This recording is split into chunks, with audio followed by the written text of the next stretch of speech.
Okay, we will call the 1 p.m. Property Tax Division to order. We do have quorum, so we can conduct lawful business. First up on the agenda is the March 22nd minutes. Vice Chair Lee, have you had a chance to review the minutes? And if so, do I have a motion? Yes, I move to approve the minutes from March 22nd. Okay, I do have a motion. Any discussion? Hearing none. All those in favor? Aye. Opposed, motion carries. All right, so I'm going to just stay here for the day, and so let's see here. I have to get all these correct. So, Chair moves that House File 1377 be re-referred to the Tax Committee. Next, we will add the DE amendment. Chair moves the amendment coded A23-0086. Any discussion? All those in favor? Aye. Opposed? Motion carried. It's adopted.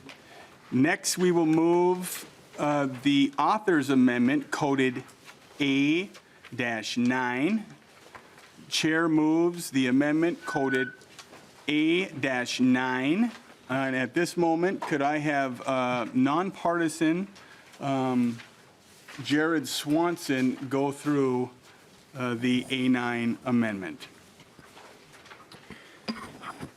Mr. Chair and members, I will walk through the A9 author's amendment. I'll use the page and line numbers that are on the actual amendment itself. So again, this is the H1377A9 author's amendment. I'm not sure I got that one. I don't think I have it either. Yeah, I don't have Mr. that either in my packet. Mr. Chair, It's one sheet at the end of the big packet. I don't have that. No. It's in this. In the big. I don't. Towards the end, there's a spreadsheet. I have nothing else to. Let's check. We will We'll make sure everyone has it before we proceed.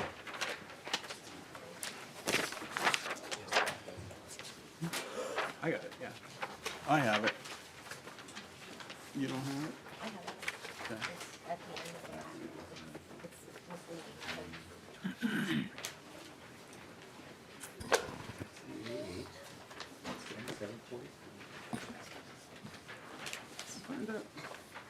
You don't have that.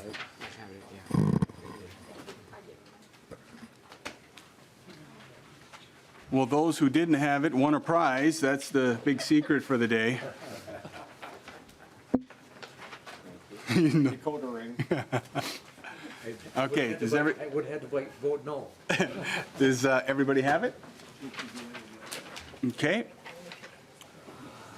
Mr. Swanson.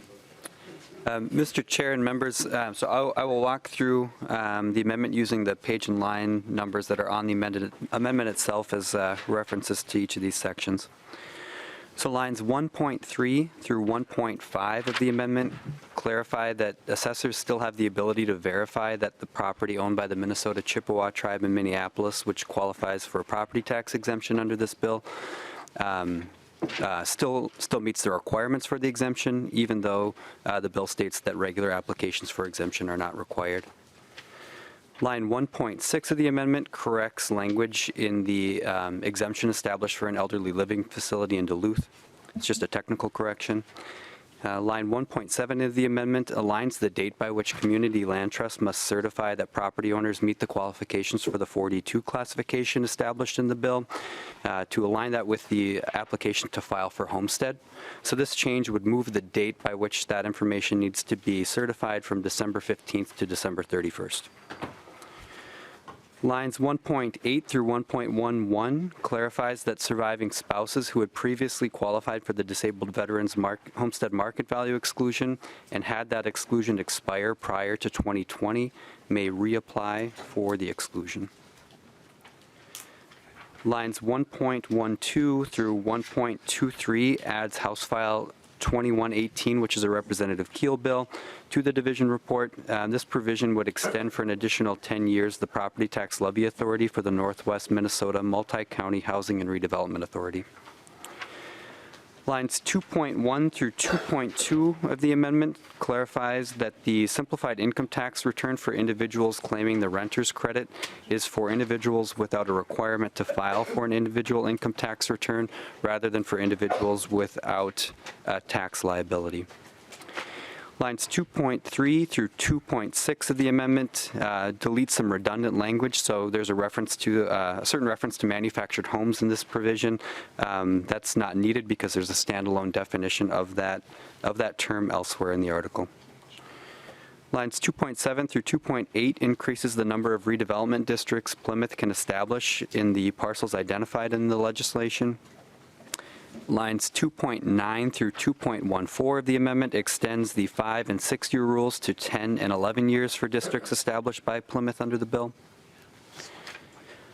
Lines 2.15 through 2.17 makes a conforming change to Duluth's tourism tax to allow the city to issue bonds up to $54 million, and this is to correspond with the authorized increase in tax collections.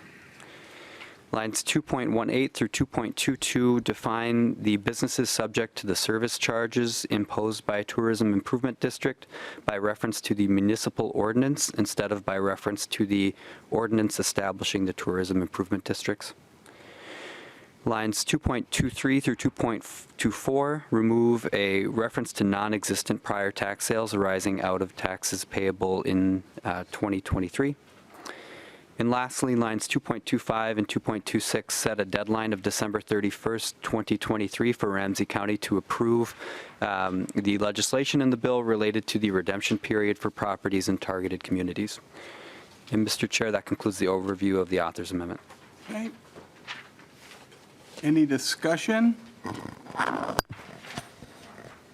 Seeing none. All those in favor of accepting the amendment, say aye. Aye. Oppose?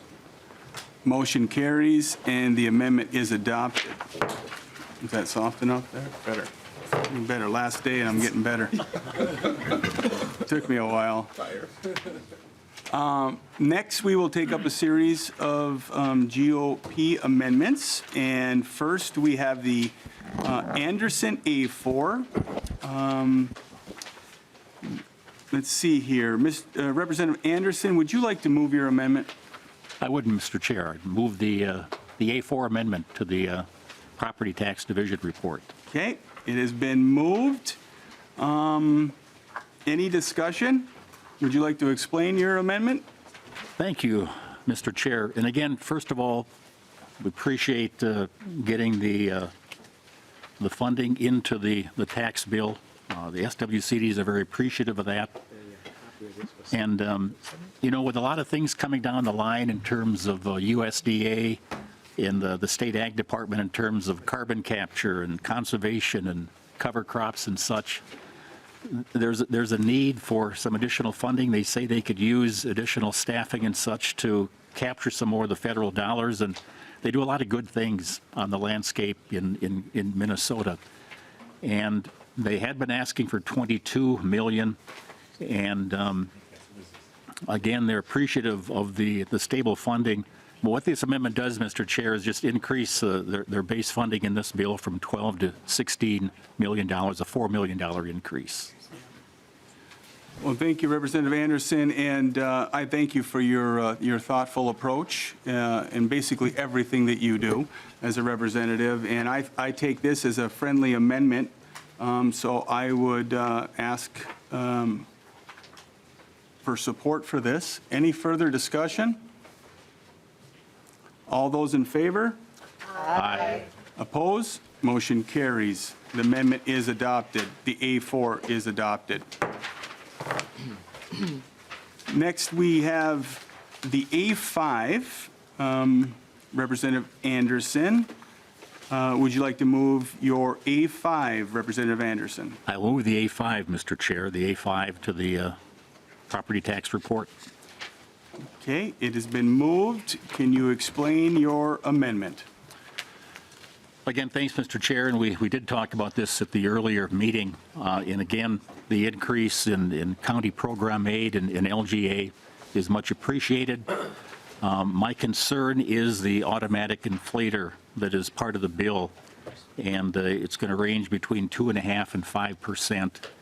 And I see the need for that, but I also think it takes away from the job of we as a legislature. And I would just feel more comfortable with that inflator removed, keeping the increase, but not having the inflator. So that's what this amendment does, Mr. Chair. It just takes the inflator out of the bill and leaves the funding, the straight increase of $100 million for each of those entities.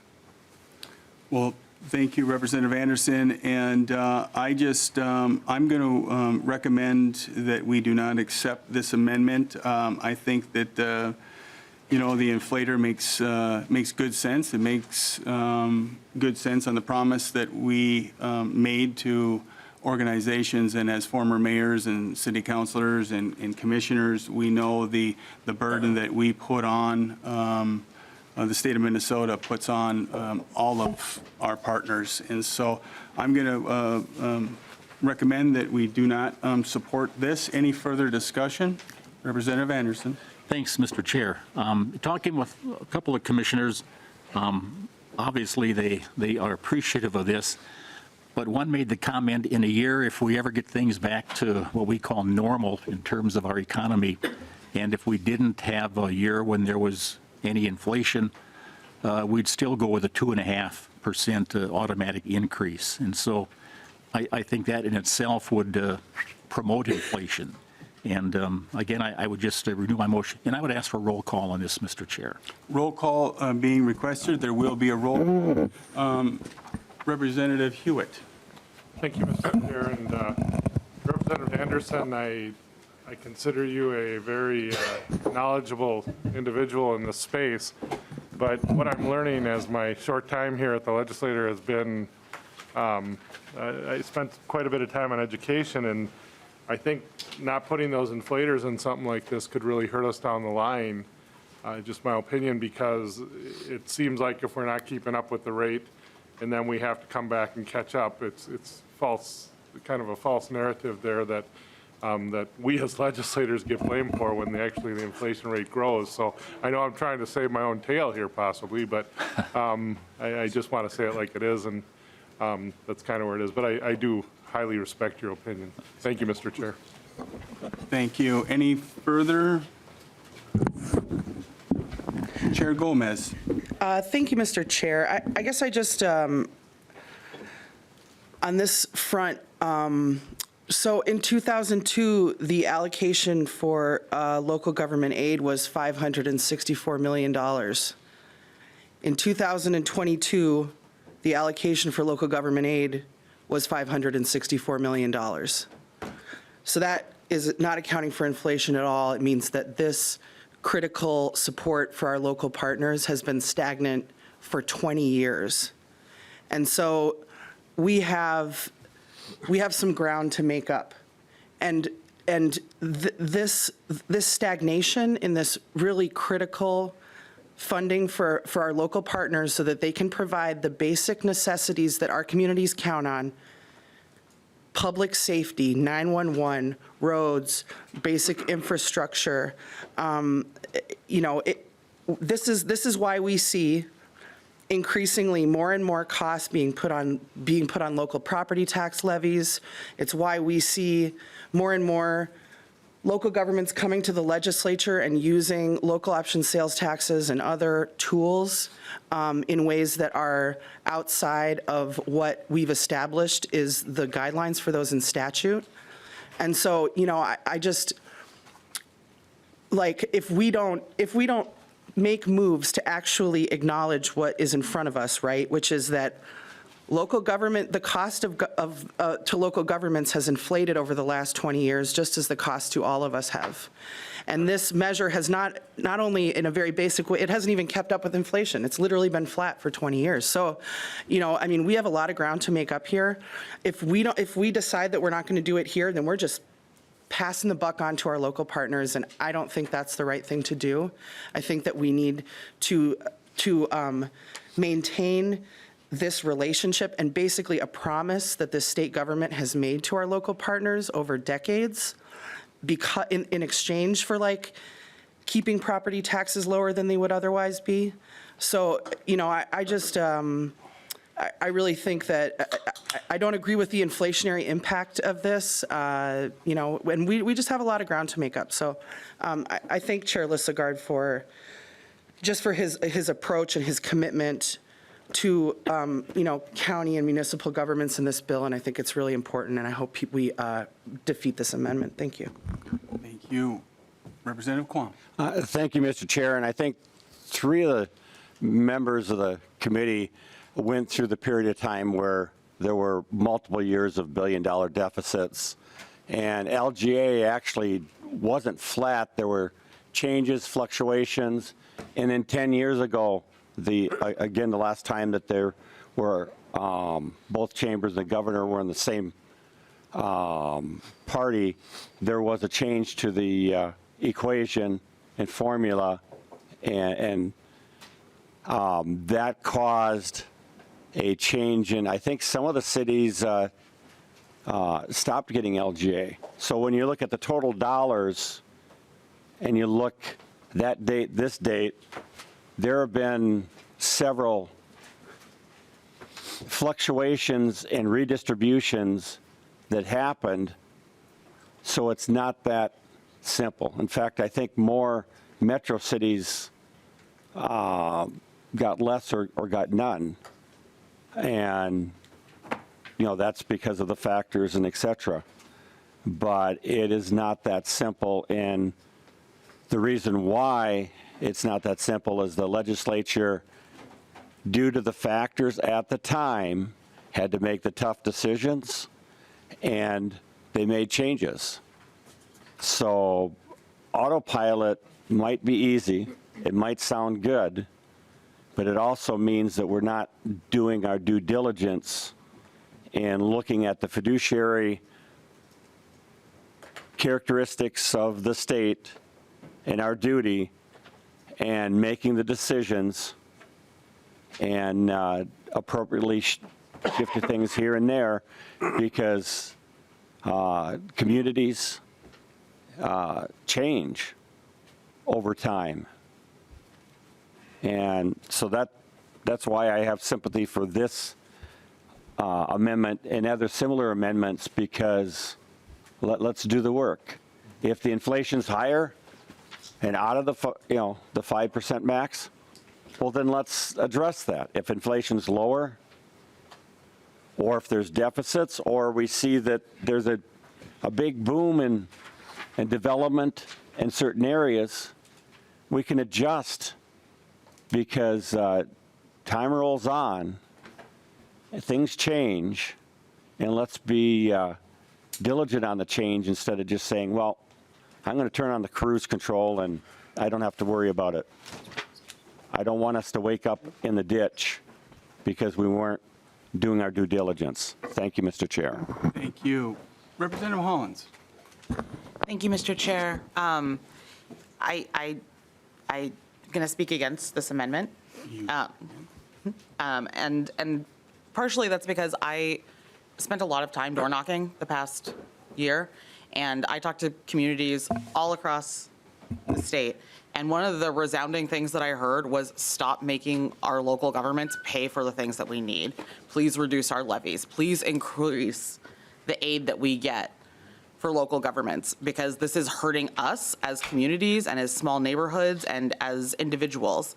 I heard resoundingly from the suburbs and from greater Minnesota and even from within my own district in St. Paul that people need the services that are provided by local government, and yet they are not getting the funding from the state that they need to be able to do this. And so I think that what we've done this year is nothing short of remarkable, even though it shouldn't be, right? I mean, I was thinking back to how much I got paid in 2002, and it was not a good amount. And it certainly, if I was trying to pay for my rent today with the amount that I made in 2002, it just literally wouldn't work because everything has increased in price.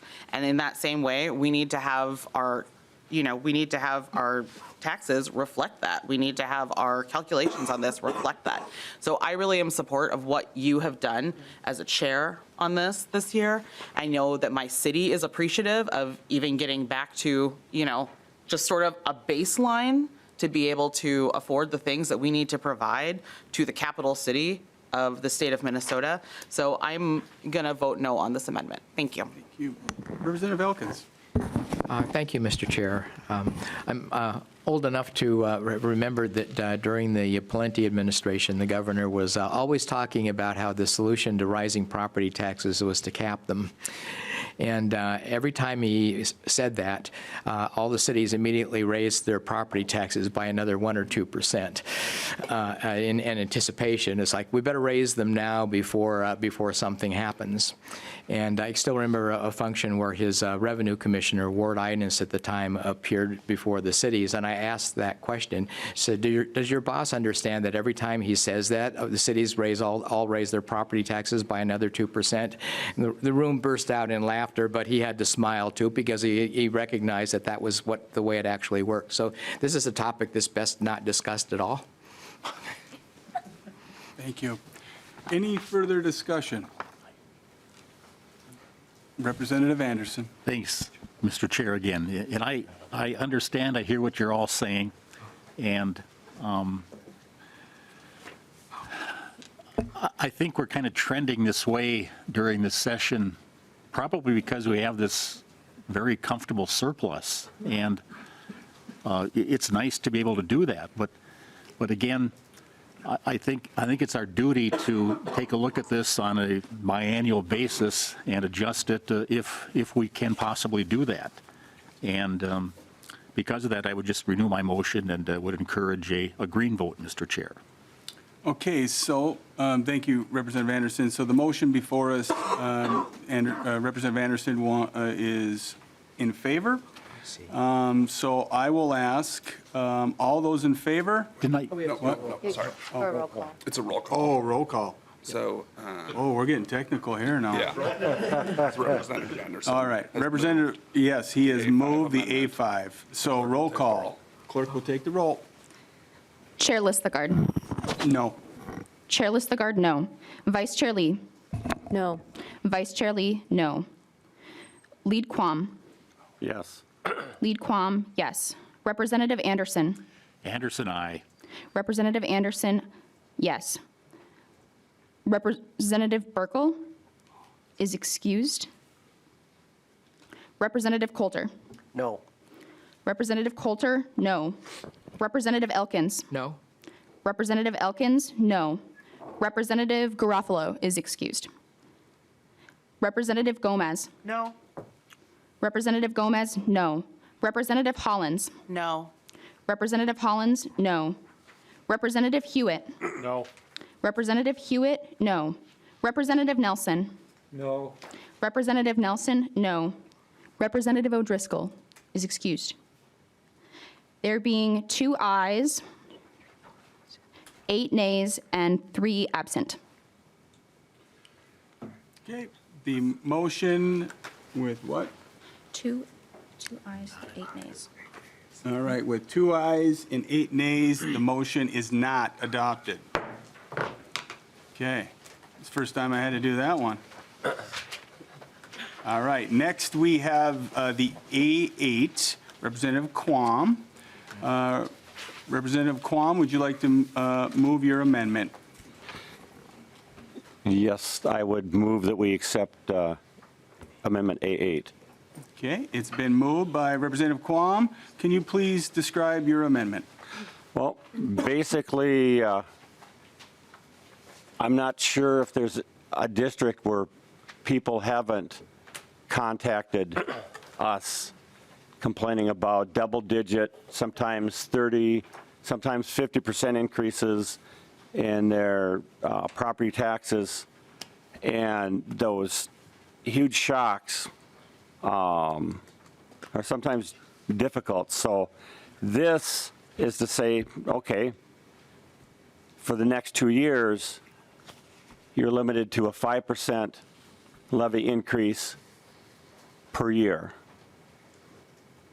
And it's straightforward, and it's one way of showing them we've heard them, and we're capping so it's not as dramatic of a change to their budgets and, you know, to their life. Okay, any discussion? I will oppose this. I do appreciate your thought on this, but, you know, one of the things that we discussed, as a former mayor, I will tell you that, you know, I wouldn't want the state to come in and tell us that we can't, but what I would want the state to do, and I hope that that's how people view what this committee did, was to take a look at us providing the help, the resources, giving them tools so they don't have to raise the levies as much as they were. And that was the whole goal of what we did in helping with PTR and LGA and CPA and all of them different tools in the toolbox. So I'm going to oppose this. I appreciate that. But I guess as a former city councilor and a former mayor, I would not want the state of Minnesota to do that. I'm going to go further, and then I will wrap up with you. Any other discussion from members? This is what I said just a minute ago in my sleep-deprived state. Okay. Representative Elkin, in his sleep-deprived state, made a comment, and for the record, he wants to renew that comment. And we'll go back for... David, sorry. So if you guys could make sure they see, I know we're all tired, but, so Representative Hewitt. Sorry. I have problems. Mr. Chair and Representative Plum, the problem I have with this right now is our state is facing a real big problem with emergency medical services. We don't know what that cost number is going to be yet. And to lock our cities in that probably are going to be ultimately responsible for this to any kind of restrictions on local government control on this would be really hard. And I empathize with where you're at, but at the same side, we're going into a real tough time here, especially in that space, and also with our, to be honest with you, with our firefighters too in a lot of small towns. So I think this would be really a restrictive rule that we would put on them at the state level, but that's my 2 cents, Chair. All right, thank you. Representative Plum. Thank you, Mr. Chair. With this bill, what is the percentage increase in LGA that's going out in the next 2 years, if I could get a clarification? Because, you know, $100 million probably is a little bit of a percent. Mr. Swanson. Mr. Chair, Representative Kwame, I might ask someone else to actually get the percentage here, but the current appropriation for LGA is about $564 million. And in the first year, under the bill, LGA would increase by $100 million. So it's something under a 20% increase, but it's... Representative Kwame. Thank you. So nearly a 20%. I think it's like 17.18%. So about an 18% increase the first year. The second year, you have the, 2.5% to 5%. So that's a fairly substantial increase in the funding. And I would think that with that, a 5% limit on a levy per year, when you're increasing LGA by just under 20%, would not be uncalled for. So I would ask for a roll call on this. If we weren't doing the injection of funds, and LJ is not only, it's just one of the things. There are a lot of additional funds specifically for other programs that are in the nearly $18 billion of increased funding.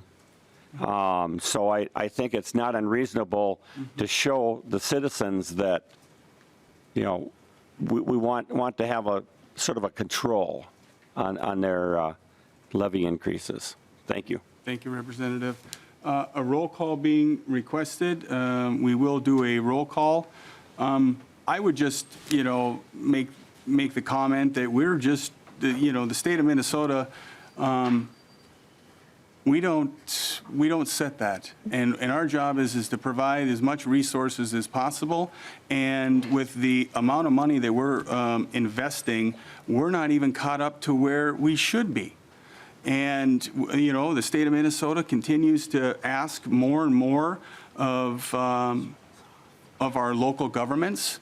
And I think it's, I just don't think it's the right thing to do, is to be doing that, and I really do appreciate it. I think that it's important, to your point, is for the local governments and the citizens, whether it's a school board, whether it's the county, or it's whether it's the city, those citizens need to know the amount of money that we're putting in to this program, and it's their responsibility to work with their local elected on the priorities and what they're willing to pay. And if they don't want to pay that, then they need to let them know. For us to come over the top and tell them that we're going to put a cap on that, with us not understanding their situation at that moment, I'm just not there.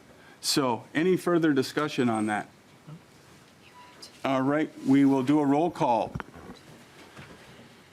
Can you please take the roll call? Chair Lislegard. No. Chair Lislegard, no. Vice Chair Lee. No. Vice Chair Lee, no. Lead Quam. Yes. Lead Quam, yes. Representative Anderson. Anderson, aye. Representative Anderson, yes. Representative Burkle is excused. Representative Coulter. No. Representative Coulter, no. Representative Elkins. No. Representative Elkins, no. Representative Garofalo is excused. Representative Gomez. No. Representative Gomez, no. Representative Hollins. No. Representative Hollins, no. Representative Hewitt. No. Representative Hewitt, no. Representative Nelson. No. Representative Nelson, no. Representative O'Driscoll is excused. There are 2 ayes and 8 nays and 3 excused. So with 2 yays and 8 noes, the amendment is not adopted. Next, we have the A10. Representative Anderson, would you like to move the A10? Mr. Chair, I'll move the A10 amendment to the bill. The A10 has been moved by Representative Anderson. Please explain your amendment. Mr. Chair, just trying to bolster up again the actual tax aid we give back to our homeowners around the state. I think we heard parts of this bill previously. What this amendment does, Mr. Chair, it just increases the maximum refund that folks would be eligible for, and this is all based on a percentage of their annual income. So again, this would just increase that refund, and I would move the A10 amendment and encourage a green vote. Okay, it has been moved. Any discussion? I will make a recommendation to oppose this. I will be honest with you. I think that it is wonderful, but there is we're trying to spread this all over, and there is a cost factor with the tails and what we have to work with right now. I think that this bill, although we all would like to do what you're suggesting, I just think at this moment, for what's before us, that we can't. So we'll continue to work on it. Anyone else? I would Representative request Anderson. a roll call, Mr. Chair. Roll call being requested. There will be a roll call. Any further discussion? Seeing none, the clerk will take the roll. Chair Lislegard. No. Chair Lislegard, no. Vice Chair Lee. No. Vice Chair Lee, no. Lead Quam. Yes. Lead Quam, yes. Representative Anderson. Anderson, aye. Representative Anderson, yes. Representative Burkle's excused. Representative Coulter. No. Representative Coulter, no. Representative Elkins. No. Representative Elkins, no. Representative Garofalo's excused. Representative Gomez. Gomez, no.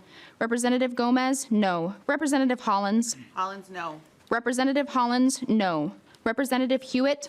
No. Representative Hewitt, no. Representative Nelson. No. Representative Nelson, no. Representative O'Driscoll is excused. There are 2 ayes and 8 nays and 3 excused. So with a roll call of 2 yeas and 8 nays, the motion is not, or the amendment is not adopted. Next, we have House File 2904 by Representative Anderson that, as we discussed prior, we would allow bills to be heard as an amendment. So Representative Anderson, would you like to move your bill? Mr. Chair, I'll move the House File 2904 to be included in the division report.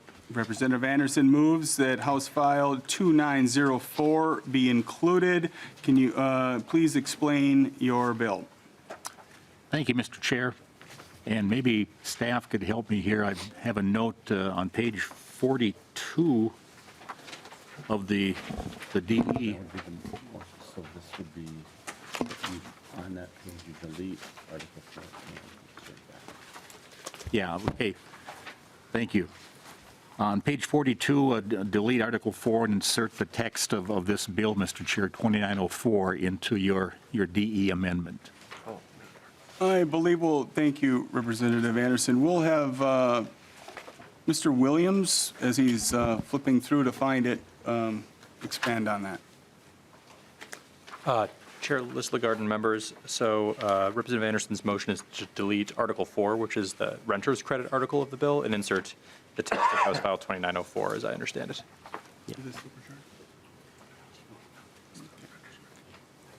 Representative Anderson? And Representative Anderson? I don't want to take away the renter's credit. I want to add the owner's credit. Okay, it's in the bill here, Mr. Chair. So, okay. Mr. Williams, could you? Chair Lislegard and members, as Representative Anderson mentioned, so House File 2904 contains both the renter's credit proposal that's contained in Article 4, and it also expands that to include the homeowner property tax refund. All right. I will say exactly what I did last time. I think that we would like to continue to do more and more and more, but we only have a finite amount of ongoing money, and for that reason, I will recommend that we oppose. Any further discussion? Representative Coulter. Thank you, Mr. Chair. Just quickly, I will note that I am obviously a co-author on the bill, and I appreciate Representative Anderson for reaching out to me and asking me to sign on. And much as I would like to take up even a greater percentage of this division report's overall budget, I think I'm going to have to agree with the chair and not support this at this time, but I think it is something worth discussing about moving forward. Thank you. Representative Anderson. Thanks, Mr. Chair. Yeah, just an effort to add the homeowners credit, making it simpler and easier for them to get the credit, along with the renters, are both important. I understand that. And I would encourage, if we can't pass this today, that we continue working on that in the future and add some increased credits for the homeowners as well, Mr. Chair. Thank you. Any further discussion? Representative Quam.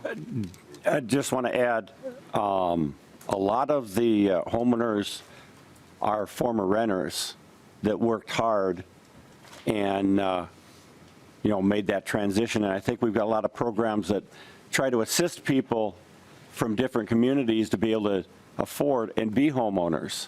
And I think that the spirit is pretty common between the two in this bill that unfortunately didn't quite get heard and debated in committee. Thank you. Any further discussion? I'd request a roll call, Mr. Chair. Roll call being requested. There will be a roll call. Any further discussion? Hearing none. A clerk will take the roll. Chair Lislegard. No. Chair Lislegard, no. Vice Chair Lee. No. Vice Chair Lee, no. Lead Quam. See? Lead Quam, yes. Representative Anderson. Anderson, yes. Representative Anderson, yes. Representative Burkle is excused. Representative Coulter. No.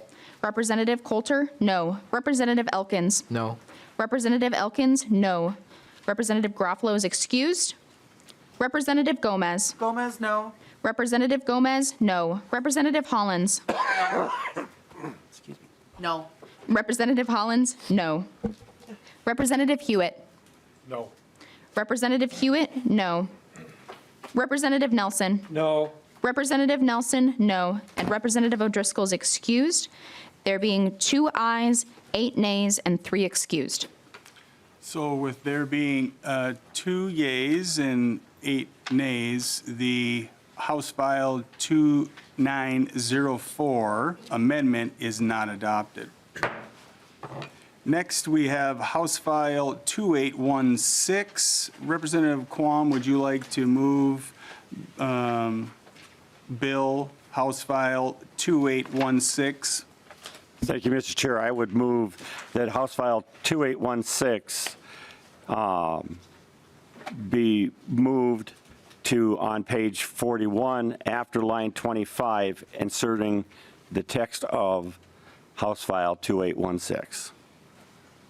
Okay, it has been moved. Any discussion? Well, basically, this, again, was a bill that wasn't heard. And it's actually the chief author was David's. And this is a desire to have some additional property tax refund and have it increased for 2023 and 2024. And again, it's relational to the issue of we've had an abnormal spike in assessed values and property tax bills across just about all of our districts, if not all, and that this would be a way that could help mitigate and soften the impact on our constituents. Well, thank you. Any further discussion? Chair Gomez. Thank you, Chair Lislegard and Representative Quam. So we did hear a very similar bill to this offered by my vice chair, Representative Norris. He's been working a lot on this and advocating for it. As you know, sort of the timeline on putting together this division report in relation to the big tax bill and our targets, it's like we were sort of putting this together without as much information as we have now. And so, over the days as we move forward, I mean, you're absolutely right. We've seen this unprecedented spike in homestead valuations that happened like basically last year. And so, this is one of those things that there's a David's version, there's a Norris version, I believe there's a Joachim version. This is kind of an idea that is very much in the mix. And I'll just tell you that we're not ready to accept this amendment today because of the pieces of the bill that are still in flux, but it's very much in the mix as we're moving forward and finalizing, the omnibus tax bill, which the division report, of course, will become a part of. So we're not ready to do this right now, but, I do appreciate Representative Quam for bringing it forward and also all those representatives from both sides of the aisle, Davids, Norris, and Joachim for working on this. And I'll just let you know that it's in the mix and it may be something that we can find room for as we move forward. Thank you, Mr. Chair. Thank you. Representative Quam. Thank you, Mr. Chair. And I appreciate those comments, and maybe consider this bill sort of like a capacitor, so you stick it in that flux and you have a flux capacitor, and we can travel through time. Any further? Physics joke that we didn't understand? So back to the It was way over my head. Only nerds who watch movies. Any further discussion? Hearing none, all those in favor? Aye. Aye. Opposed? No. Motion denied. The amendment is not adopted. There you go. I like that better. Well, I mean, I was going through light years after that comment. All right, the last one, before Scotty beams us up, we have House File 2244. Representative Quam, would you like to move your bill? Thank you, Mr. Chair. This is one that I had mentioned before during our debate on the bill, that I think if we'd heard it, we could have tried something like this. But I would move that House File 2244 on page 5 after line 17 would be inserted the text from 2244. Okay, it's been moved. I will make a recommendation that we do not approve this. Any further discussion? Representative Quam? Thank you, Mr. Chair. And now that we've had our little bit of chuckle and decreased attention in the committee, because I like seeing people smile in this committee. The abnormal spike, how best to address that.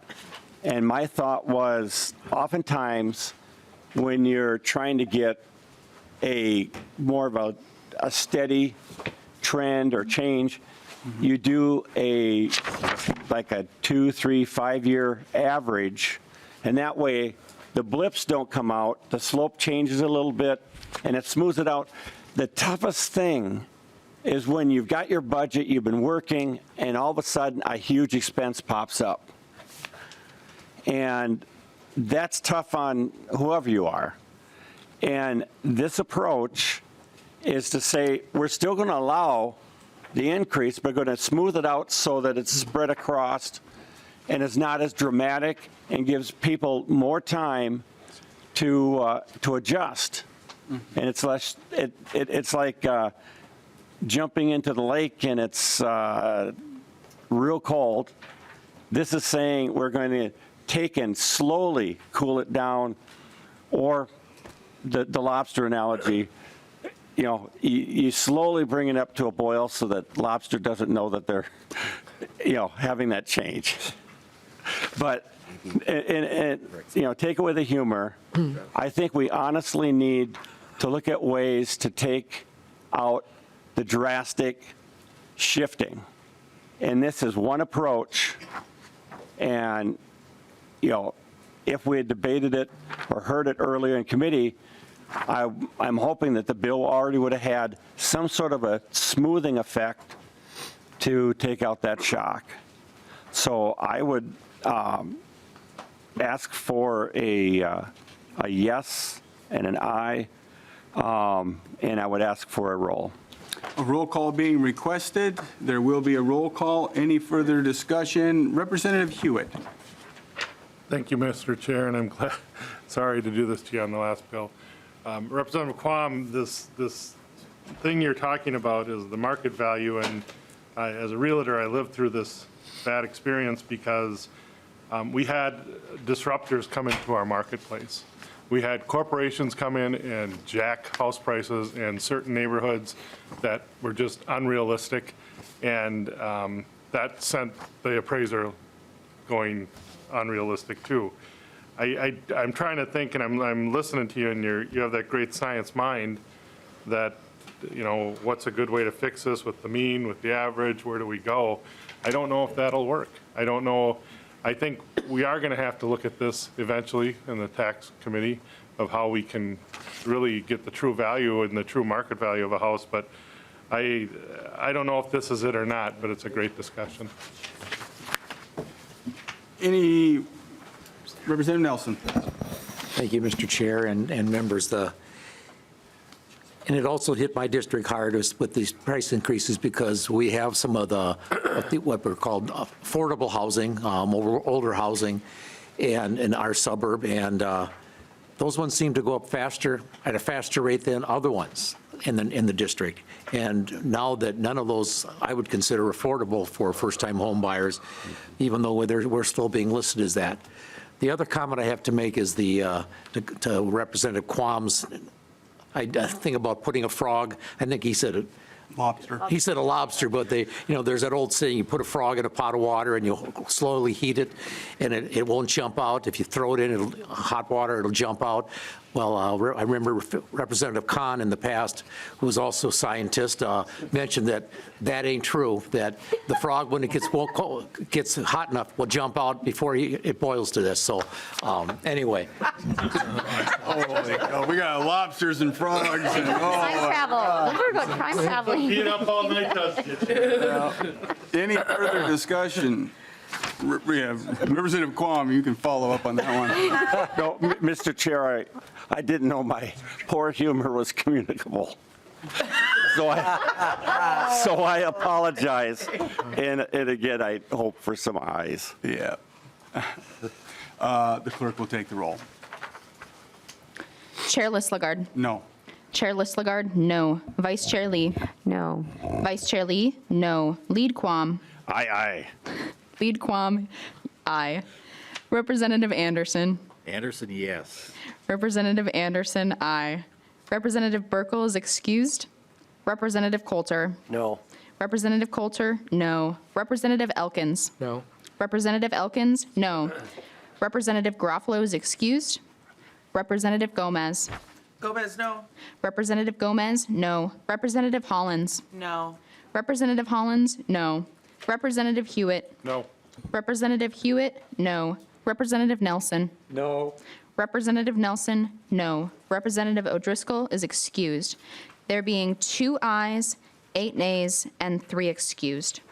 Okay, with 2 yeas and 8 nays, the amendment is not adopted.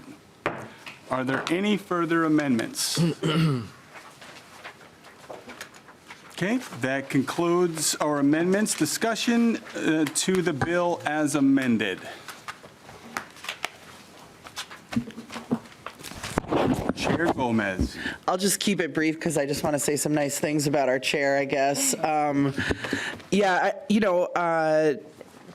Lislegard and I obviously we're new chairs. We're honored to be asked to do this work on behalf of our caucus and the legislature and the people of Minnesota in our 3rd term, each of us. And I guess I just want to say that I think we have done a lot of good work together, and that you are a great chair, and you've done, we talked about unpeeling that onion and trying to just understand how to connect the things that we hear from our residents with the policies of our state. And I think we have, I usually really don't like the property tax division report. I'm just going to be honest, because it has a lot of policy in it that's not my fave, but this one's pretty decent. You did a pretty good job here, I think.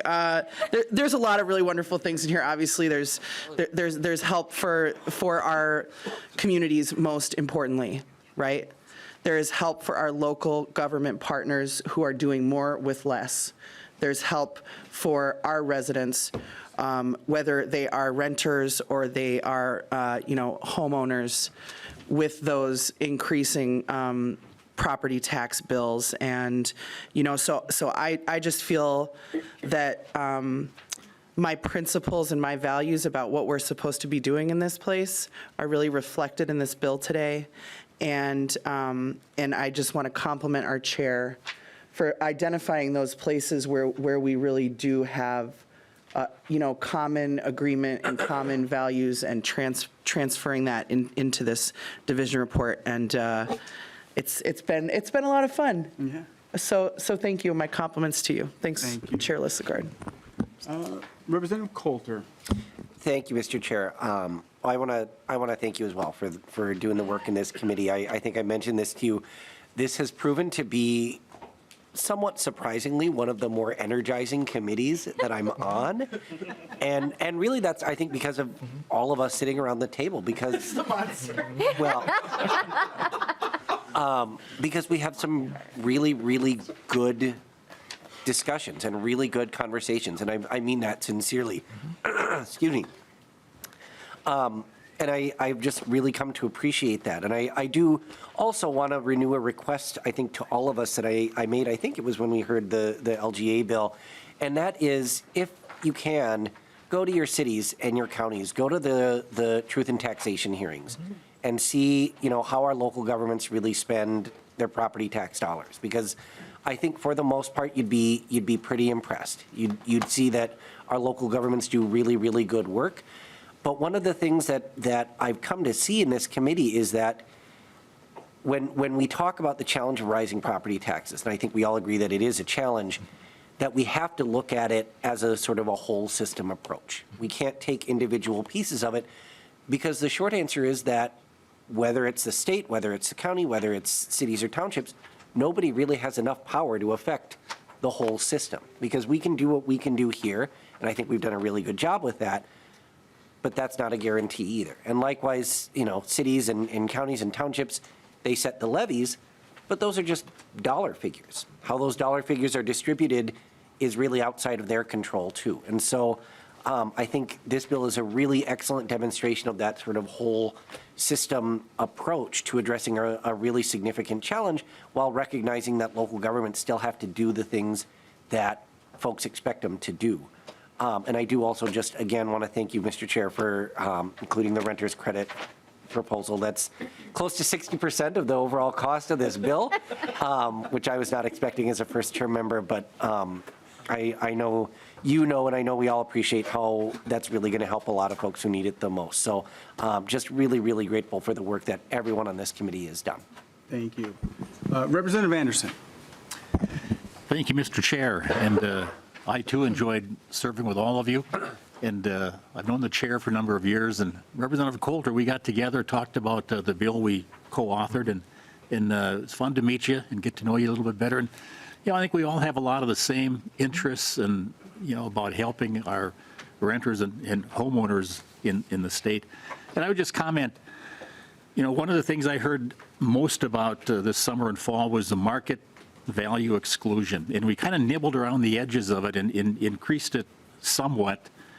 But even when you do that, we had a $12 million shift in that. And we have to really be careful in taxes when you change something here, something else pops up over here. So again, just working with that and it made some changes, but again, just shows how challenging that can be sometimes.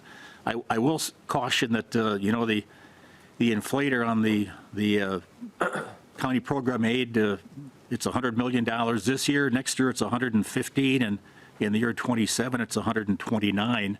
And the CPA goes from 100 to 127 to 153. So the inflator is there, and we have to account for that in the tails of these budgets. And again, Mr. Chair, pleasure working with you. Appreciate the work done. And SWCDs, I'm sure appreciate the funding supply and the bit of an increase today. So thank you for that. And good job on the committee, and thank you for letting me be on it. Thank you. Vice Chair Lee. Thank you, Mr. Chair. And I also want to echo the appreciation across the committee. Really, I said I wanted to be vice chair to someone who I wanted to learn from, and I really appreciate you showing how judicious you've been with the bill and making sure that everyone, can go home and be proud of something. So really appreciate that. And also want to call out, as someone who represents a county and a city that is a net contributor to the revenues, really appreciate the increase in LGA and CPA. And I mean, similar to many folks on the doors, we heard, a lot of people are really concerned about property taxes, especially because of the economy in the last 2 years. But my district is pretty evenly split between renters and homeowners. So again, appreciate you being judicious with how you make sure that we take care of all Minnesotans. And I know time is short, so I will yield back to you. So much.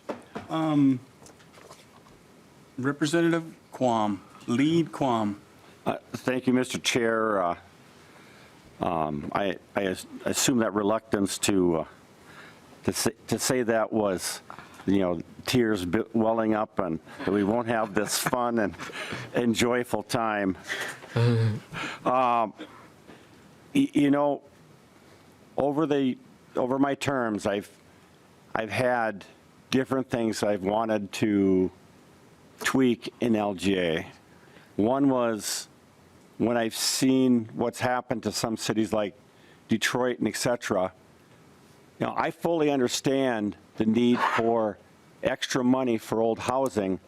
I just wish that went towards urban renewal, went towards grants and low interest or no interest loans to fix up those neighborhoods so that they don't continue to deteriorate, but they get new curbs and gutters, the sidewalks, they get the availability of cost-effective ways of fixing them up, and you re-energize and invigorate portions of your community that oftentimes have other issues pop up because of the fact that it's an older neighborhood. I think that part of LJ or local government or any entity is we've got long-term things that pop up.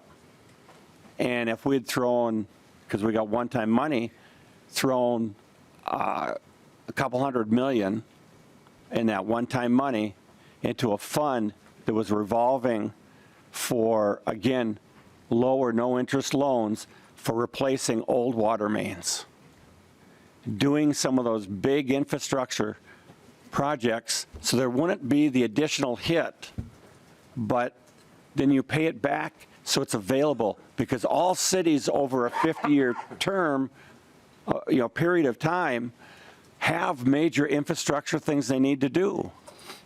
And that would be a great way to invest one-time money, is to allow that function so there's not this huge, we got to do a bond, we got to do all this other stuff, and there's always that little interest hit.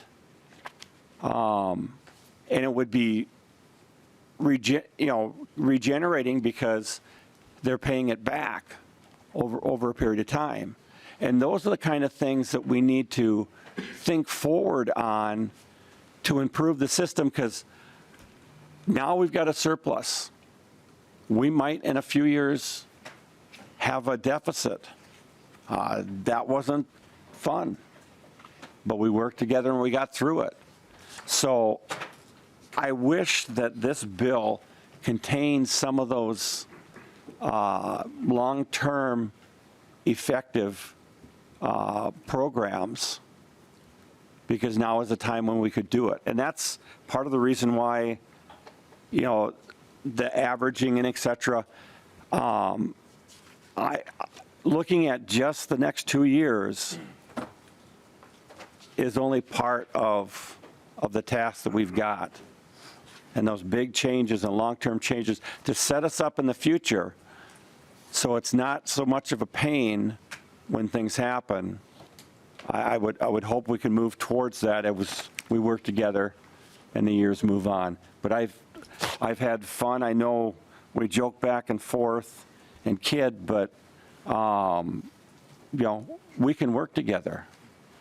And I look forward to continuing to work together. Thank you. Thank you. Well, I got to be honest with you, it truly has been an honor to chair this committee, to work with all of you.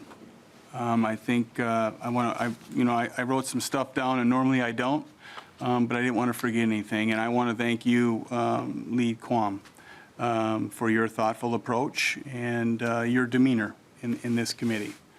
Also to my Vice Chair, Lee, you came to all the different meetings, and you were there for me, and you knew when I was hungry. You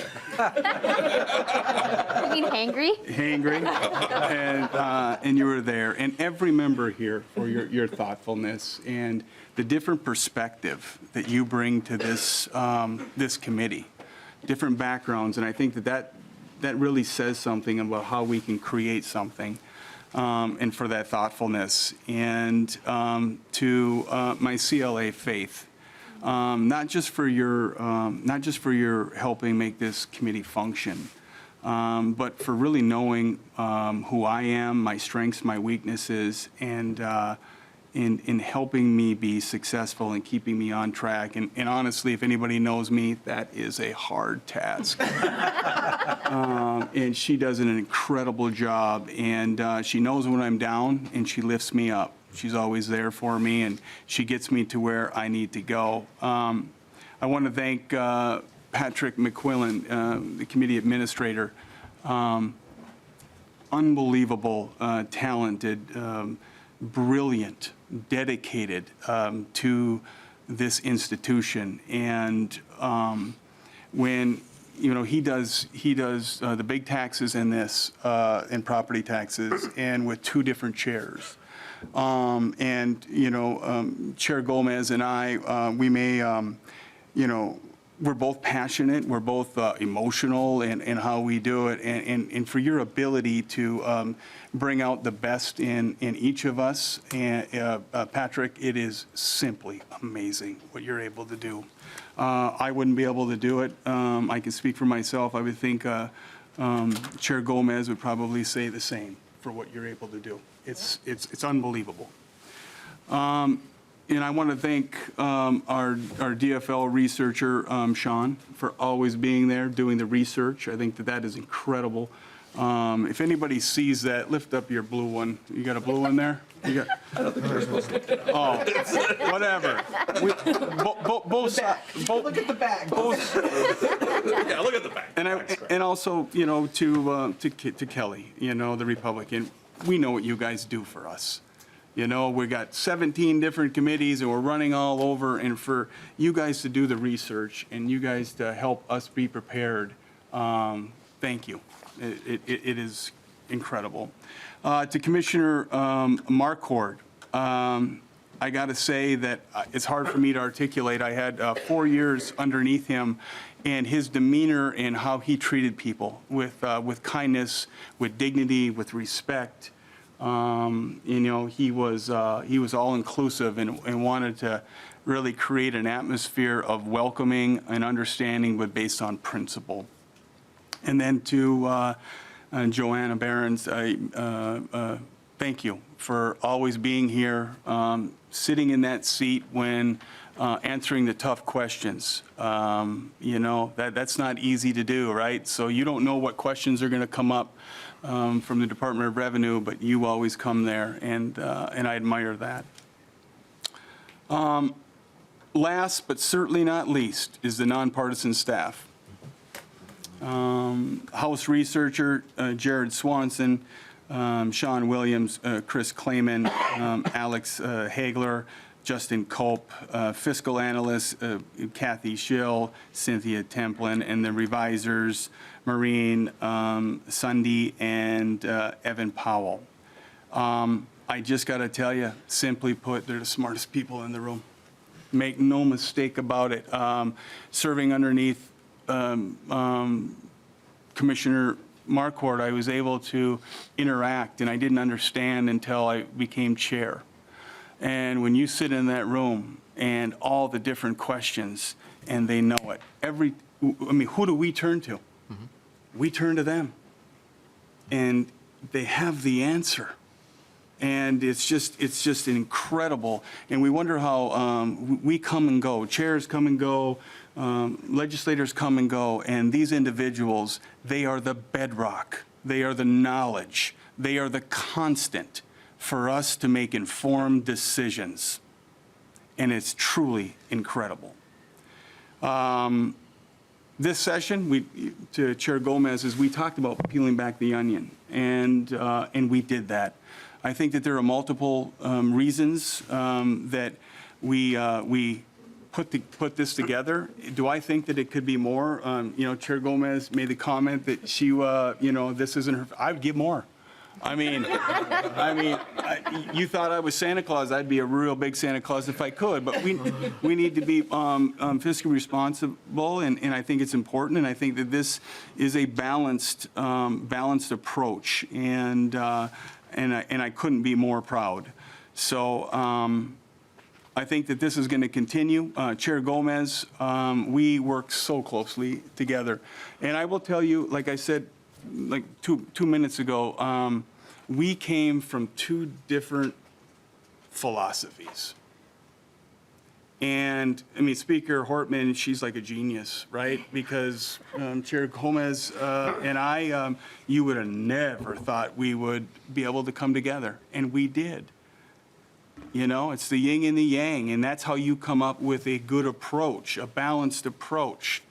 And so this has truly been an honor. You never know when our moment is done at the legislature, and I couldn't be more proud than to be serving with you people and having an opportunity to chair with this. So with that, I renew my motion that House File 377 as amended. 13, yeah. And here's what he told me, too. I got to tell you that. He said, Dave, you can make all the mistakes, but that last motion, you have to say it exactly right. So this is what I said. He takes care of me. So with that said again, I renew my motion that House File 1377 as amended be re-referred to the Tax Committee, and that staff make any technical adjustments necessary to the bill language and to the spreadsheet to reflect the intent of this property tax division. Roll call only if asked. Anybody asking? All those in favor? Aye. Opposed? The motion is adopted. House File 1377 as amended is re-referred to the Tax Committee, and it truly has been an honor. We are adjourned.